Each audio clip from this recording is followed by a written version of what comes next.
On tonight's Fayette Prep Rally, the football season is behind us, so now it's time to turn our attention to the hardwood as we preview the 2012 boys basketball season. Can Fayette County return to the Final Four? Will another team raise their game in the new year? We'll answer those questions, plus take a look at some of the top players from around the county and the marquee matchups you don't want to miss. All coming up on FPR in 30 seconds. I'm failing. No big deal. What about college? Face it, I'm not getting into college. Fighting doesn't work. We can't let him keep failing. Maybe he'll outgrow it. It's not just a phase. You saw his report card. Ignoring it doesn't work. I said I'd do better. Saying it and doing it are two different things. Punishment doesn't work. What does work is a Huntington Learning Center. By improving basic skills, we build motivation and confidence, and kids look forward to learning. Call 1-800-CAN-LEARN today. Your child can learn. Comcast presents your source for Fayette County High School sports. This is Fayette Prep Rally. Hello and welcome to another edition of Fayette Prep Rally, your weekly high school sports program featuring the very best Fayette County high school action. I'm Brian Wise, joined alongside by Nathan Shutter. You can catch us here year-round on Comcast Channel 25, weeknights at 6, 8, and 10. And Nathan, the basketball season is in full swing, so can we expect another big year in Fayette County? Oh, I believe so. There's a lot of good teams. As always here, the Tigers of Fayette County are going to be really good as usual. McIntosh, Stars Mill, Whitewater should be a very fun year this year. All right, I love basketball season. Time now to preview the boys teams from around the county, and we start with the two squads that made the state playoffs a year ago. That includes the Fayette County Tigers. Yeah, huge year last year for the Tigers. 30-3 overall, 15-0 in the region. Of course, the region champions. This year already off to a hot start at 7-0 overall, 2-0 in the region. Made it all the way to the semifinals last year with 9 seniors on the roster. They're going to have some big shoes to fill with the loss of L.J. Irvs, Adam Smith, Maurice Williams. So many guys they lost, but they have 5 seniors on the roster this year. They're off to a good start. Ekene Anashabe, a big-time player for them. How about McIntosh? Yeah, they got hot at the end of the year, finished 17-12 overall, 8-6 in region. Surprised a lot of people by getting into the state playoffs. They lost in the first round to Bainbridge. They had to go on the road. That was a tough first-round matchup for them.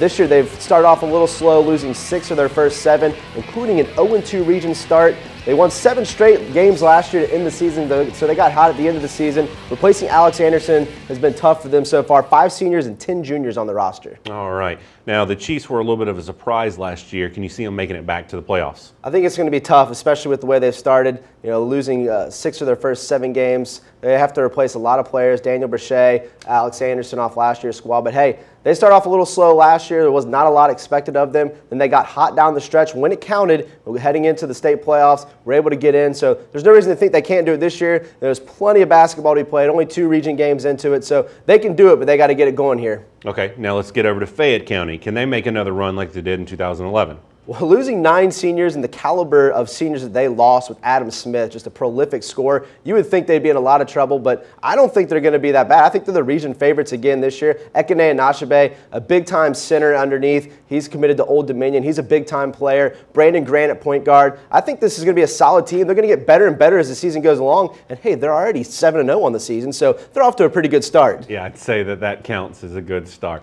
Time now to preview the rest of the teams from around the county, and we start with the Stars Mill Panthers.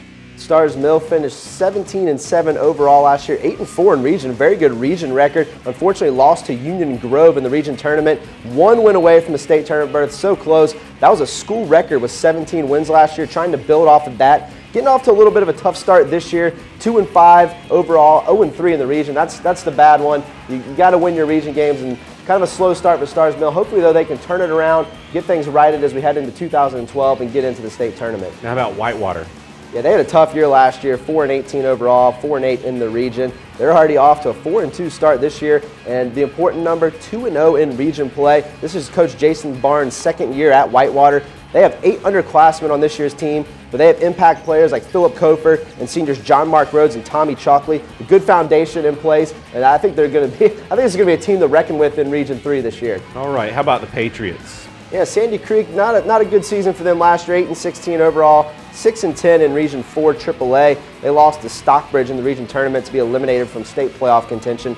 They lost 5 seniors off last year's squad, but they returned eight on the team this year, so a little bit of experience. And this year they've already won 3 of their first 4 region games. Last season they lost 6 of their first 7. So the important games they're winning right now early in the season, hopefully they can continue that into the new year. Okay, now of these 3 teams, which one do you think has the most realistic shot at the playoffs?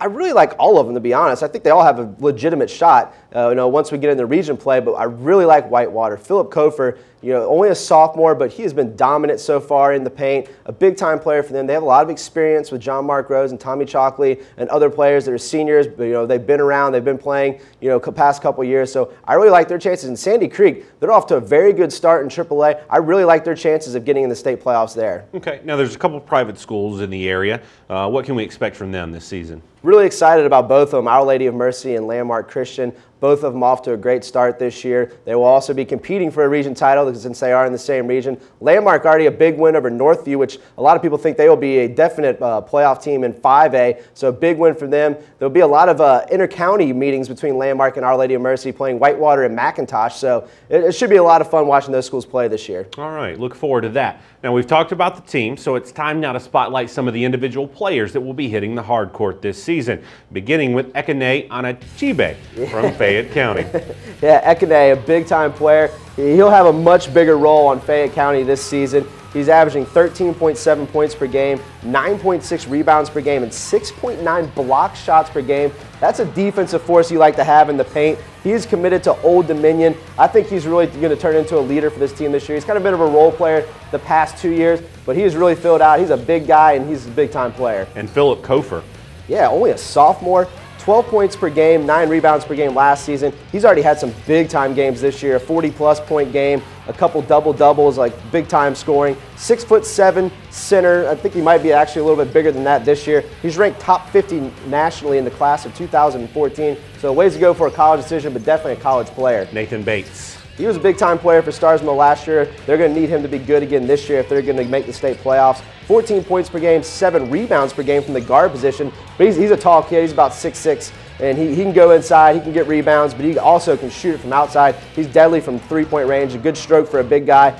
Very good at handling the ball as well. Back to the Tigers, Brandon Grant. Yeah, this is the catalyst, I think, if the Tigers are going to make a big run this year. He's 5'11" point guard. He's got to step into that Adam Smith role. He's not going to score like Adam Smith did last year, but if he can control the game, be the quarterback on the court, get it to the big guy down low, he has all the characteristics you want in a point guard. He can shoot the ball if he needs to, but he needs to control this offense, get the ball in the hands of Ekene Anachibe down low, and they'll be very good this year. Okay. Out of the players we discussed, who's the most critical for their team's success?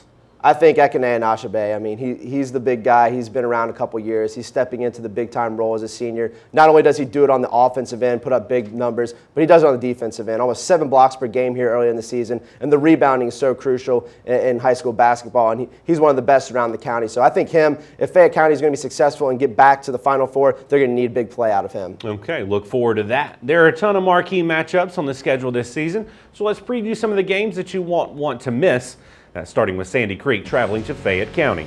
It's a fun non-region game between 2 pretty good teams, a nice little inter-county battle. And next season, these 2 will actually be in the same region in Class 4A, so this will be a region game next year. But this year, a nice outer-region contest. So on January 14th, Fayette County actually beat Sandy Creek 69-46 already this season, so this will be a little rematch, hoping the Patriots will get a little revenge. I think they'll be a lot better once the football players kind of get in the mix. Starsmill at Whitewater. This is a good rivalry game. First of 2 meetings this season between these 2 clubs. They split the season series last year. I think it's going to be just as close this year. You got big Philip Kofer underneath.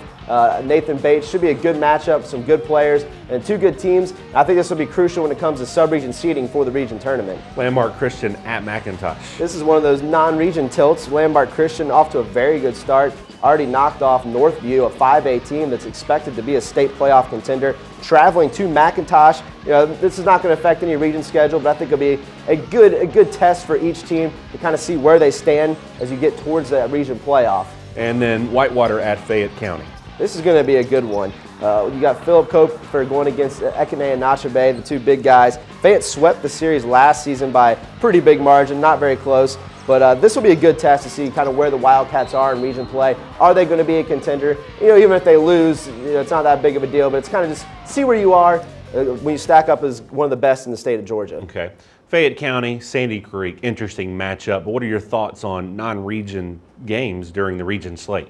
I like it. You know, the region schedule can be such a grind. Every game is so important. You don't want to drop a game, even if you're playing subpar competition. You know, you have the pressure not to lose. I think it's nice to have a little bit of a break, play a good team, kind of retool, refocus. You know, it's still a fun game. You can still learn from it, but there's not the pressure of the region game. And heck, this game is going to be a region game next year, so it's a nice little preview of what to expect in the 2012-2013 season. All right, well, basketball season is here. It kicks into full gear after the first of the year, and that's going to do it for this week. You can catch us back here on Comcast Channel 25 next week for more game highlights and features, and be sure to like Fayette Prep Rally on Facebook. You can also follow us on Twitter to see what's happening on this show. For Nathan Shutter, I'm Brian Wise. Thanks for watching, and we'll see you under the lights. Grab some wood there, bub.